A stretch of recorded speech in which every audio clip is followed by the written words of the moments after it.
pessoal, como é que vocês estão? Tudo bem? Espero que sim.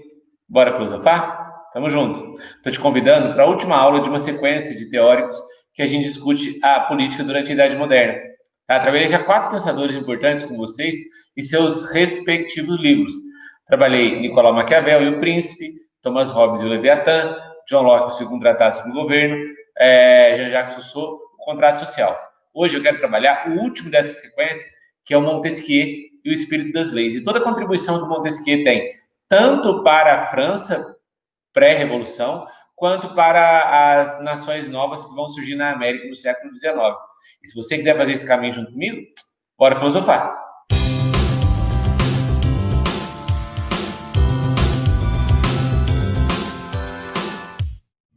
Então, vamos lá. É o seguinte, lembra que logo na introdução dessa sequência de aulas, lá no Maquiavel, eu dividi esses pensadores em 2 grupos, os cientistas e os contratualistas. Aos contratualistas, a gente definiu que é a política entendida na prática, num contrato social. Hobbes, Locke, Rousseau.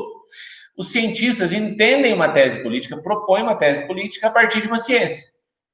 Maquiavel e agora o Montesquieu.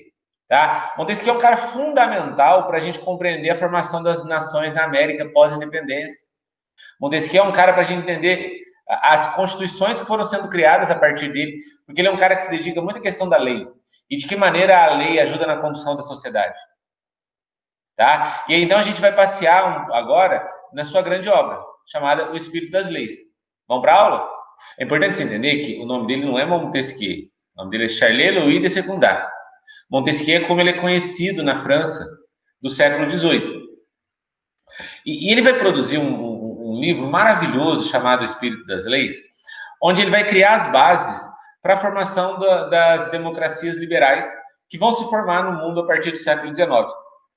Tá? Esse livro chega aqui na América, na independência dos Estados Unidos, por exemplo.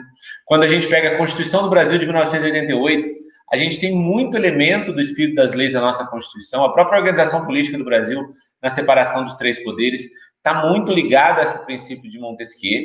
Tá? E a gente vai passear ao longo desses 3 livros dele.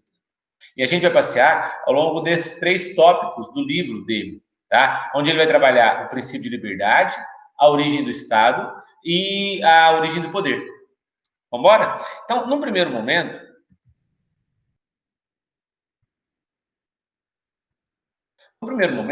Montesquieu ele trata da questão do que é a liberdade. Como Montesquieu define a ideia de liberdade? E ele é muito claro na ideia dele sobre liberdade. Ele vai dizer o seguinte, olha, liberdade é tudo aquilo que é garantido pela lei. Então, se a lei me permite fazer determinadas coisas, eu sou livre para agir.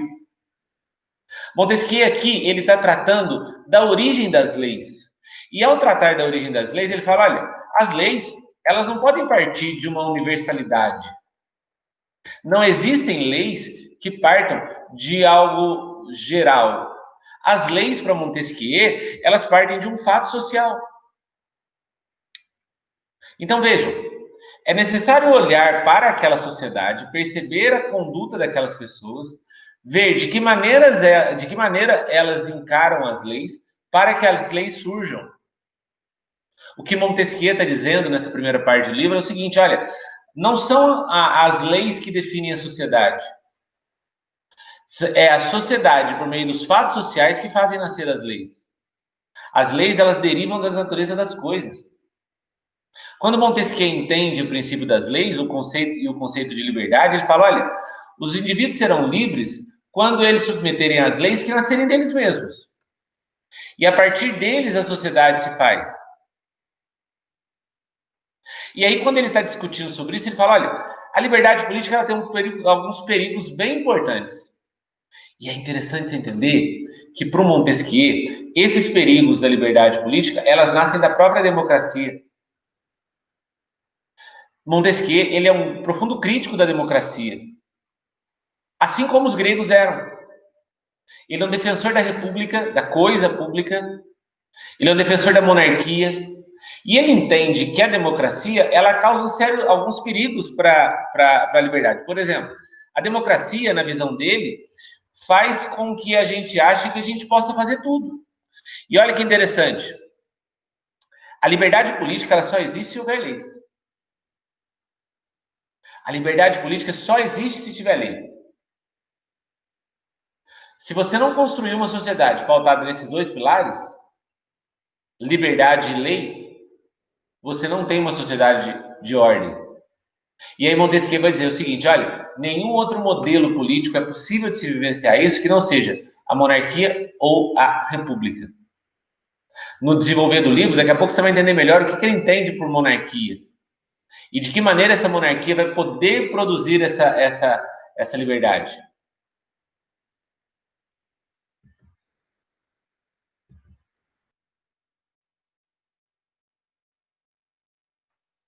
E aí ele continua estabelecendo essa crítica aos modelos políticos, identificando os perigos que a gente tem nessa sociedade. E ele fala, olha, sabe qual é o grande problema da democracia? Ela não promove liberdade. Ela promove o caos. Nem todo modelo democrático é um modelo livre. A democracia que Péricles sonhou lá no século V a.C., ela nunca foi efetivamente praticada. Os indivíduos eles são sempre presos ao sistema. E um outro problema que ele identifica é entender que nesses modelos políticos até agora, as pessoas entendem liberdade como fazer o que quiser. E não é. Nem sempre liberdade é fazer o que se quer fazer. Liberdade é fazer aquilo que está previsto na lei. Uma vez que a lei permite se faça, se faça. Veja que nós estamos vivendo um período de cerceamento de nossa liberdade. O que nós estamos chamando de isolamento social.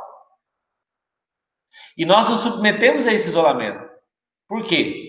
Porque nós decidimos abrir mão de parte de nossa liberdade pelo progresso. Eu posso fazer o que eu quiser, desde que aquilo que eu queira fazer esteja abaixo da lei. No segundo momento do livro, Montesquieu vai tratar da teoria dos regimes políticos. Ele vai tentar entender quais são os regimes políticos que existem, não só na França, na Europa como um todo. E ele vai tentar provocar uma reflexão de o que faz esses regimes se sustentarem. O porquê que eles, em algum momento, vão entrar em decadência. O primeiro modelo político que Montesquieu vai tentar entender é o despotismo. E o grande problema dos modelos déspotas é que um governa como quiser, então não existe lei. Ora, se a gente acabou de ler no livro que as leis elas são necessárias, elas derivam da natureza das coisas, então no regime déspota ele não se sustenta. Porque no modelo absolutista, no chamado antigo regime, o déspota, o rei, o absolutista, ele governa como ele quiser. E se ele governa como ele quiser, ele não parte de um princípio de leis. Então, a estrutura de um modelo déspota é uma estrutura que não se mantém. Ele vai falar da república, da coisa pública. E quando ele fala da república, ele fala, olha, estamos chegando perto de um modelo ideal. Mas a república ela tem um problema. Por exemplo, a república ela pode ser uma aristocracia. Numa aristocracia, os melhores governam. Numa democracia, todos governam.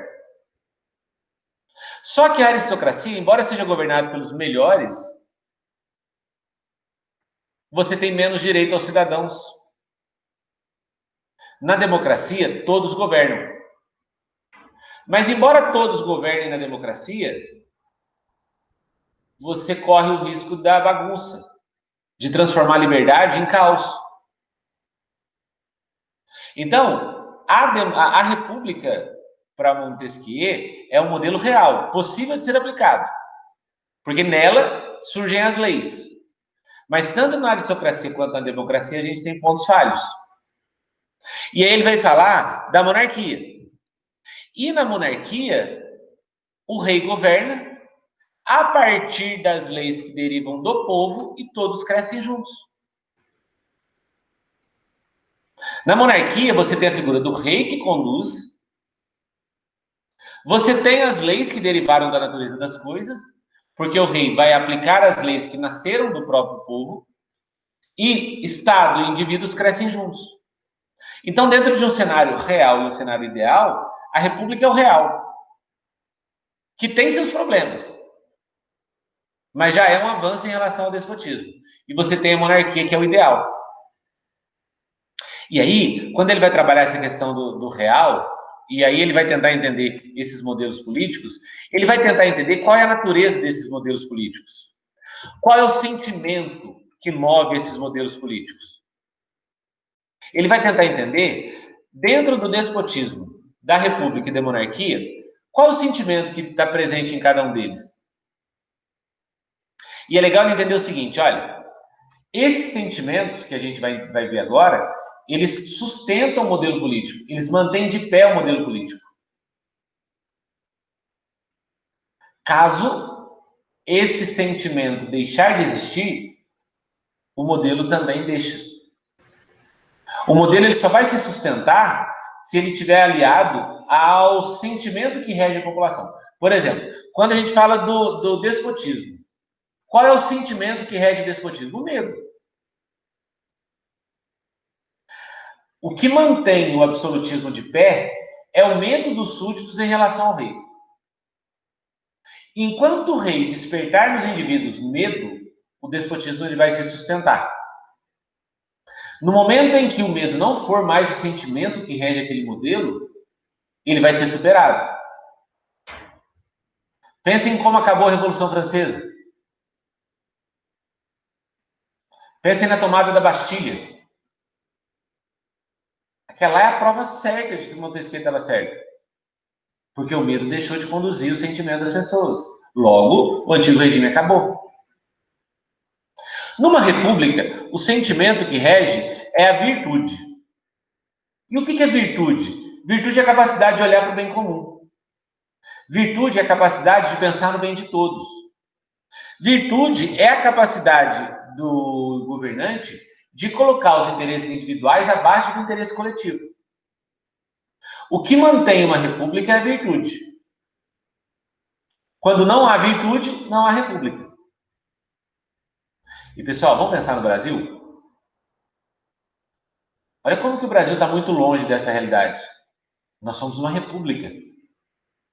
Há 130 anos o Brasil é uma república. E eu posso dizer com toda certeza que é uma república fracassada. É uma república que nunca de fato aconteceu na virtude. Porque os nossos governantes, ao longo desses 130 anos, só pensaram no bem individual. Vejam a história republicana do Brasil. Em que momento na história republicana do Brasil nós tivemos a condução de um bem maior, de um bem supremo?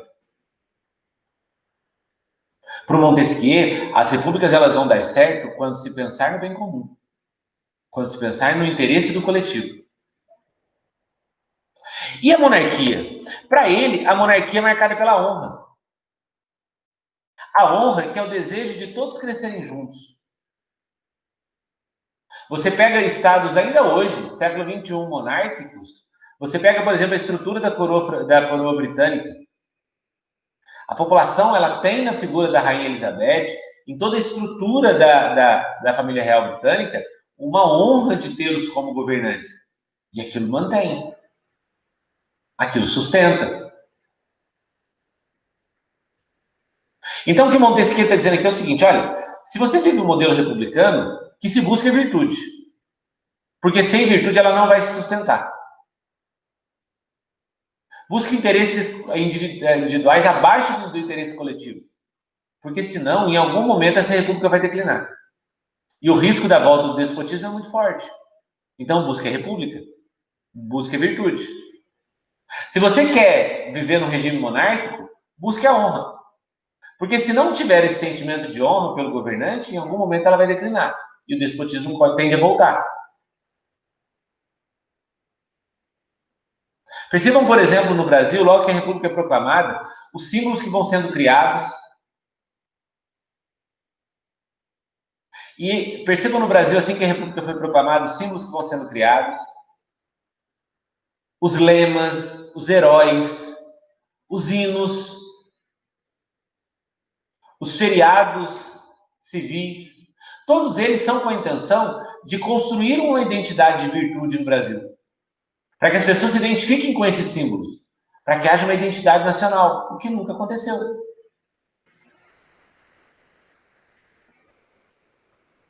Então, quando Montesquieu trata dessa questão da natureza dos modelos, primeiro ele vai identificar o despotismo ou a república e a monarquia, e de que maneira as leis nascem neles, e depois qual é o sentimento que rege eles para que eles possam se sustentar. Beleza? E aí, no terceiro momento do livro, ele vai tratar da separação dos poderes. A ideia do executivo, do legislativo e do judiciário. E olha que interessante. Montesquieu considera que esses três poderes eles só vão de fato acontecer numa monarquia. Porque o sentimento de honra de todos crescerem juntos vai permitir que esses poderes, de forma separada e isolada, possam conduzir o Estado. Na visão do Montesquieu, quais seriam esses três poderes?